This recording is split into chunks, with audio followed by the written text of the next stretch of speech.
Taylor Banford. Yes, ma'am. I'm so excited to have you on this podcast. Oh, thanks for having When me. I think of Rebel Roots, I totally think of you. Really? Because I sometimes think I'm such a rule follower, like conformist. I don't like sticking out. So, I mean, that's a dichotomy, I No. think. Tell me one rule that you have ever followed. Okay, don't have your dog off a leash. Every time I have her off the leash and I even see a police officer in the background, I like run over and put the leash on and people laugh at me. And I'm like, but it's the rule. Like, oh my gosh, I'm so scared of getting in trouble. It doesn't matter. Okay, so then tell me a rule that you've broke because that's pretty lame. The leash law is a serious rule that I've broken. Oh, you have broken that. Yeah, Okay, well, okay. she pees better off a leash, so I always like take her off, and then I look around. I'm like, oh my god, breaking the law, breaking the law. Okay. All right. I didn't think that was like the one that you were going to say, but okay, we can go with that. I mean, I'd really have to think of a better, more exciting one, but no, I'm a rule follower. I hate getting in trouble. I don't like confrontation, so I try to just, That keep my head down. That blows my mind with you. I know. Okay, because I I know. always think of you as a rebel. Maybe it's just the way you dress. I think I am, but I do it in such a way that I won't get in trouble for it, or I won't draw attention to myself. I'm really not like the look at me person, but I also do enjoy being different, but I don't like being called out for it, I think. So we kind of had like a little chat last night, and I was going back to the first time that we met. Do you remember? Remind me. Clean Eats, Okay. Froyo. Oh gosh. If it's based around Froyo, is a good day. I think your routine was that you were at work, and then you were teaching a kickboxing class at Gold's Gym across the street. And so every day before your class, you would come in and scarf down a pint of Froyo. Now, I do have to say it was healthy. It only had 8 ingredients, so you were safe there. But I think that's when our relationship started. Is that where our love affair started, over Froyo? Froyo. I feel like that's so appropriate.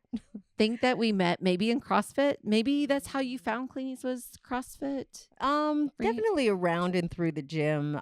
Probably similar people, CrossFitting, doing the gym, doing the kickboxing, and enjoying Froyo. I think that's a tight circle of people. So 13 years later. I know. Isn't that crazy? 13 years. How is that possible when we're so young? I know. I understand that.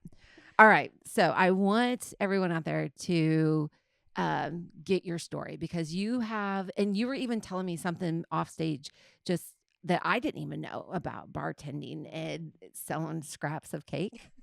Is that what you just told me? It wasn't selling. So take me scrap. back, like child, like take me from who you were growing up. Okay, growing up, I was definitely the messy kid, the artsy kid. Everyone just knew that I was a messy artist. No one even asked me what I wanted to do when I grew up. Everyone just assumed, they're like, she's an artist. She's going to be an artist. And that was fine with me, but like that's definitely like the weird kid status. Right. Yeah. So I just kind of enjoyed that growing up. Like I was just always a little different, and it was totally acceptable because, oh, she's an artist. So I got away with a lot. So were you in the cool kid? Like what group of friends were you in school? I definitely was not a cool kid. I was never bullied. Like I feel as mostly everything in my life, in the middle. Like I'm never a polar opposite. I'm always size medium. I'm always in the middle. It's never hot or cold. It's warm. Like I'm a people pleaser, so I'm always like navigating in the middle somehow. I just had a happy childhood. I was like I said, I was never bullied. I was never the popular kid. I was just always different, and it was always just accepted. And I kind of like rolled with that, I feel like. All right. Still maybe a little different. And No, totally. So, okay, that you get through school, high school, you went to college. went to college, went to art school, big surprise, metal design, moved to Florida, worked with a goldsmith, came back to North Carolina and was like, okay, hey, I just need to like make some money real quick. Don't know what I'm going to do. Don't know if I'm going to set my studio back up. So I just hopped behind the bar, like bartended. And this was before like the economy took a big crash and people were just leaving like $100 bills all around. Oh, right. shoot. So I Yeah. just like bartended, and it was such. Why would you leave? Right. Why would you leave? Exactly. And I did that for a few years and made a ton of money and was like, okay, I don't want to be that bartender that is like 40, 50, 60, nothing wrong with that, not judging, but I was like, okay, I need to get with it and start making art again. How do I do that without starting over? And I just being in Wilmington, we're a big wedding industry, so everyone overpays for weddings and it's just like accepted. And I kind of just Beach like, town. yeah, beach town wedding industry. And I just thought, well, I'm going to make wedding cakes. I had never probably baked a cake in my life. Just as you do, just must as a good master. I'm like, okay, I'm going to make wedding cakes. And I just started this business and pretty soon could quit bartending and I was kickboxing and wedding cake making at the same time. And this is what I was telling you. I would like have all these cakes and I was sculpting them. And so you cut the cake and all this cake, we called it cake shrapnel, would just fall away. And I don't like wasting anything. So I would just gather up all the cake scraps and put them in plastic baggies and like take it with me everywhere I went and just give it away. If I had to go to the dentist, I'm like waiting in the waiting room, like, here's some cake. If I was like traveling through an airport, I'd be like waiting for my plane. I'd be like, here's some cake. Like I just literally had it in my bag, would just hand it These out. are So now called cake pops, you know. cake, right? We called it cake shrapnel because it was just scraps. But I was teaching kickboxing, so I would show up to the gym with these bags of cakes, and just hand it out. Then I'd be like, "All right, class is starting," and I would teach a kickboxing class. And Job security. yes, totally, totally. So it was kickboxing, bartending, and cakes for a long time, and yeah, and went on TV and did the wedding cake How challenge did a you few get times. there? They contacted me. I think they have like people scouts that kind of like just look at people's websites in different areas and like, oh, she'll do, he'll do. Like they just contacted me out of the blue. I'm like, are you serious? I thought it was just crazy because I'm like, I'm feeling like a little bit like a fraud. Like I had never gone to culinary school. I had never been taught how to make a cake. Like I just kind of started doing it. And I'm like, you want me to be on TV doing this? Like scared shitless because, didn't really know what I was doing. But they called me back. I went on twice and it was a good time. All right. So take me from we're making cakes, teaching kickboxing, and then one day I see a bump walking into the cafe. A bump. Oh, Diesel. oh my gosh, D. Right. Well, pretty soon I was like, getting through life, just wondering if you're doing the right thing. I mean, I was getting to be like late 30s, mid 30s. And I mean, a lot of my Were you friends, dating then? Because I didn't know. I was dating, but I was just having fun. Like my mom always would be like, you should travel, you should have fun, you don't have kids, no responsibilities, go do it now. She would always tell me that. I mean, I lived in Ireland, I lived in England, I finished school, I lived in Florida. I mean, I was all over the place, just like always thinking about how she said, do it now, do it now. And pretty soon, like my friends were all getting married and they were all having kids. And I wasn't there yet, but I always was wondering, I was like, should I be? Like, is there something wrong with me? Should I be doing what they're doing? And I think everyone thinks about that a lot. Like, no one knows what they're doing, they're just winging it. And so I was winging it, wondering, am I doing the right thing? But pretty soon, like, it got to the point that I was like, okay, I'm ready to settle down. I've traveled and I've done all this fun stuff. I'm ready to like be a mom and be a wife. And so that's what I did and had two beautiful kids and With the coolest names ever. Diesel and Indy. Yeah.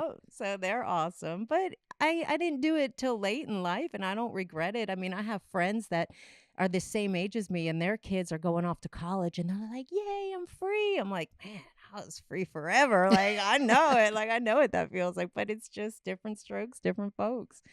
No, I think it's totally cool because I was like the opposite of that. Like, Mm-hmm. my mom always preached to get right out of high school, Mm. get the job, raise the family. Oh, And man. so I did the opposite of you. And I was that friend that they're all in college and getting married now. So, Yeah. but I think that's pretty cool that you were the opposite and felt the pressure Mm. that you weren't doing the status quo and it kind Yeah. of got to you and guilted you and not guilted you, Right. But but yeah, I mean, it puts you in check because you're just like, that's what you do. You're a woman. You get married, you have kids, and, do you work? Do you not work? But I also had a really supportive family. Like growing up, you were asking me about like, what does your childhood look like? Like, I came from a very healthy, non traumatic childhood, very supportive. No matter what I wanted to do, my parents were like, we support you. That's great. I'm like, okay, they supported me no matter what. And so that caused me to do a lot of crazy things because I'm like, well, I could do whatever I want. And I love that. I mean, that's how I grew up, just thinking I could do whatever I want. And I did. And I just found a way to do it. So when I was ready to have kids, I'm like, okay, I could just do whatever I want. Let's have kids. Let's be, a family, and just always supported, I guess is my point. And so it kind of makes possibilities limitless. And then, like, this next chapter, you have. I love this chapter. Yeah. Well, tell us about this Okay. chapter. I'll let Well, you tell about the chapter. okay. Well, I am no longer married. I have two beautiful kids, and still a great family dynamic and all that. But and fell in love, dating a great guy, and just living halfway between the beach and halfway between the country. And my boyfriend runs a rodeo, so I'm like exposed to all this stuff I had never even seen before in my life, and I love it. I'm looking at bulls and horses and running around, like much like you grew up, which I grew up in New Jersey. Like, I was not ever exposed to that stuff, and I love it. Like, I love it. It's so fun. It's so fun. Yeah. So me growing up, I was trying to get to New Jersey, and now you're in the farm life again, and I'm back there too. Totally opposite. Totally which I guess opposite. brings me to the next. Like, okay, so parents are supportive. Yeah. You're kind of doing what you want. What do you pass to?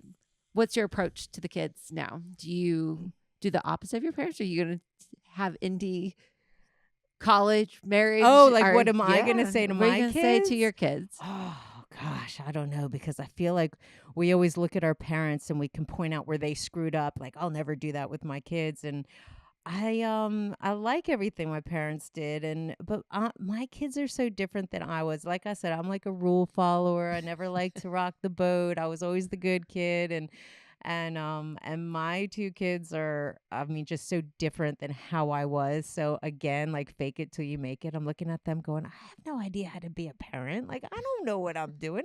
I Googled everything the first 5 years of their life. Like, how do you bathe a kid? How do you teach a kid to do this? Like, I'm figuring it out as I go. I don't really have that plan how to turn them into the responsible humans yet. Yeah. And they don't have a book for that, I don't think, right? No, Like, if they did, they stopped after year one.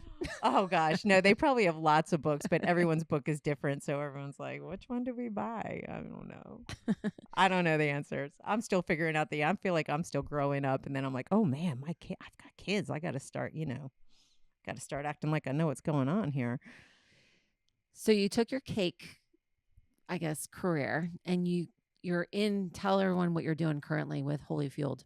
So me and my best friend have a company, and again, it's fitness. I feel like everything in my life has been food and fitness. So right now, based around the fitness, we do meal plans.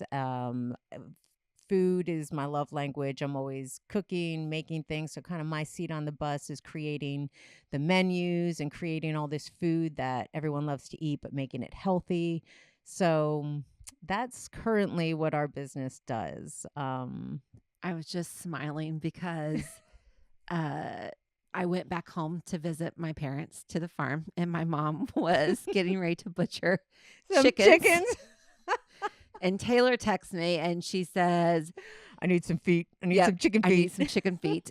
And so here I go through TSA with, she butchered 25 chickens. I have 50 chicken feet frozen in my carry-on bag through TSA. And do you know what? They never even pulled me. Like, really? Nobody even questioned me. Anyone else Don went ahead of me, and he was like, if you get pulled, you're on your own. He's like, you can take one for Taylor. And here I bring home all these from St. Louis.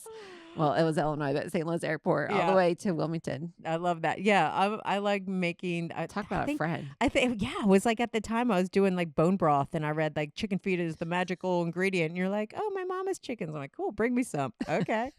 I mean, I'm still always making weird things. Like, I mean, with the beef tallow is real in now, so I'm making like my own sunscreen and lotion and toothpaste. And I mean, that was at the time that was bone broth. I go through a lot of phases, but yeah, no, when you brought me those chicken feet, I was like, Yvonne's a true friend.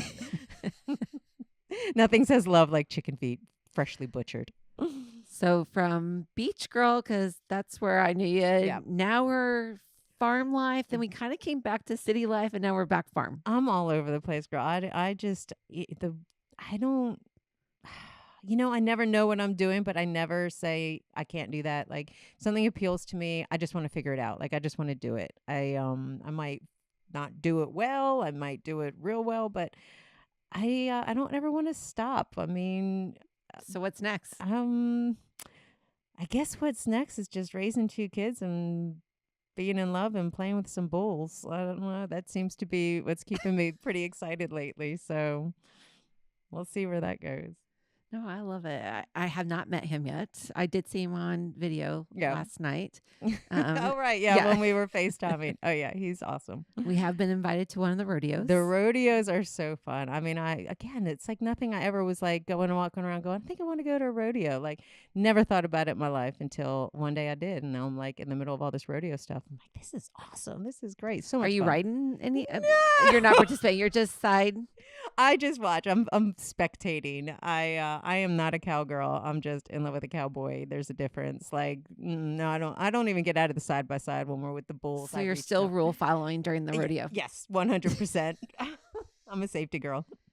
You have to get on one, Oh my and gosh. we'll all come down. All right. So I know that we missed probably some other timelines in there. Oh gosh, childhood to growing up to cakes, fitness, now bulls and kids. I mean, I think you hit everything. I think you might have hit all the most exciting parts. Well, I was gonna kind of, I know that you just kind of broke up with, and how you were married. I was married for 12 years. Actually, today would have been our 13th wedding anniversary. Okay, Yeah. so so we knew each other before that. Okay, I thought I had kind of missed that timeline with So him. I think it was right probably around the same time because I remember you getting married Yes. and I was already married at that point. I think might have had kids. So Yeah. And you even like had like I think why we're friends is just your eccentric part. I mean, from I borrowed your hat for the Derby yeah, last my or 2 years wedding hat. ago, I think. And I even think now, like you saying how you were such a rule follower, you did a piece of art for me, which was kind of like someone had already done it and you would not sign your name to. No, you asked me to copy a painting and I was like, I can copy anything. I copy it. And you're like, you have to sign it. I was like, oh no, I can't do that because it wasn't my Well, now art. thinking back, I just always thought you were a rebel. So I was like, now everything's making sense. I'm a rule follower in disguise as a rebel. What do you paint? Because I know. I paint women. I mean, I paint life drawing, like figures, female figures. If you ask me to paint fruit, I will like probably do it with my teeth gritting. Like, Really? yeah. Oh, still lifes and trees and buildings make me cringe. I like bodies. I like human bodies, people, faces, and all that stuff. So I'm a life So you think you'll painter. ever pursue that again? I don't know about the painting, but I feel like it's definitely coming full circle. And I would love to do metalwork again. I'd like to set up a studio. I would like to do it later in life where I'm not so dependent on it as a career.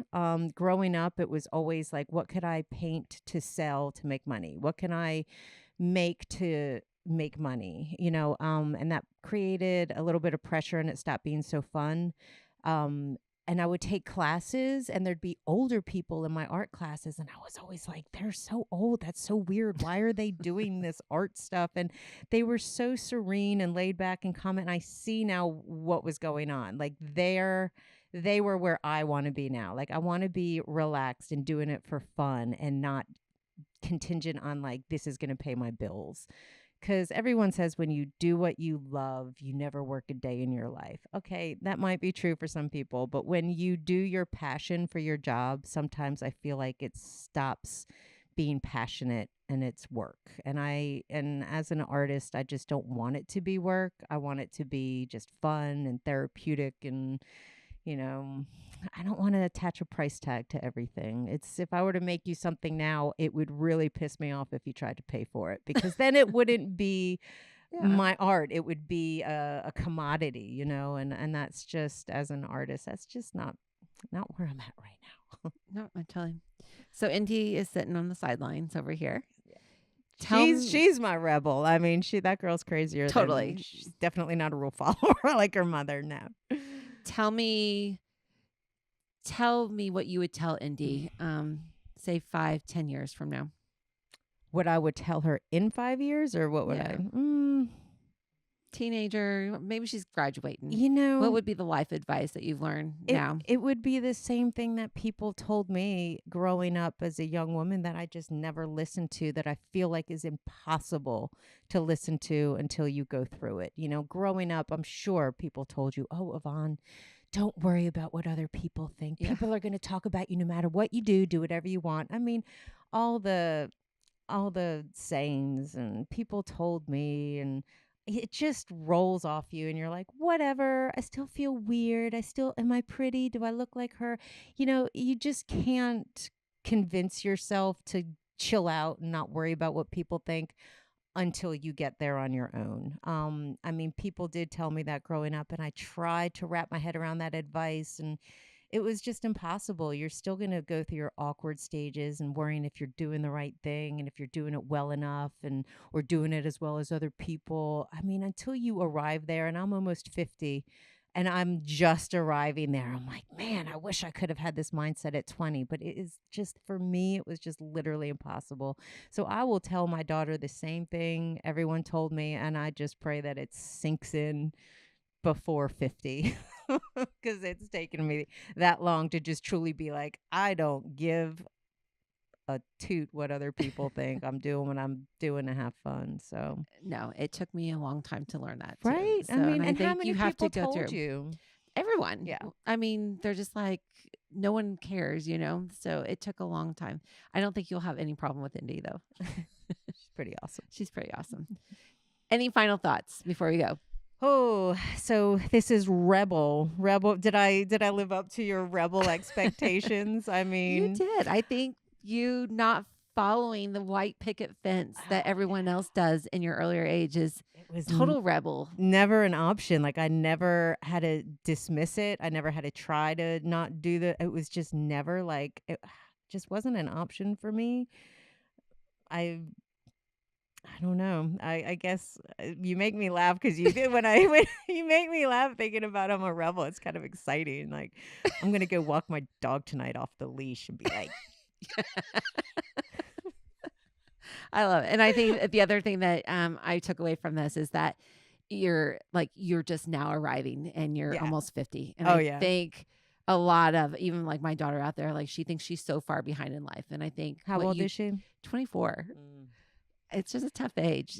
But I think what you just said, like, if you're out there listening, you know, like you're not far behind. It's your chapters. It is. I mean, everyone's at different point. I'll tell you what, if you're that 24-year-old wondering if you're doing the right thing, I guarantee you 6 of your 24-year-old friends are looking at you going like, am I doing the right thing? Because look at her. You know, Yep. like, no one knows what the hell they're doing. You just do what feels right. Agreed. Yeah. Well, thank you. You're welcome. I can't wait to share your story. Thank you for having me.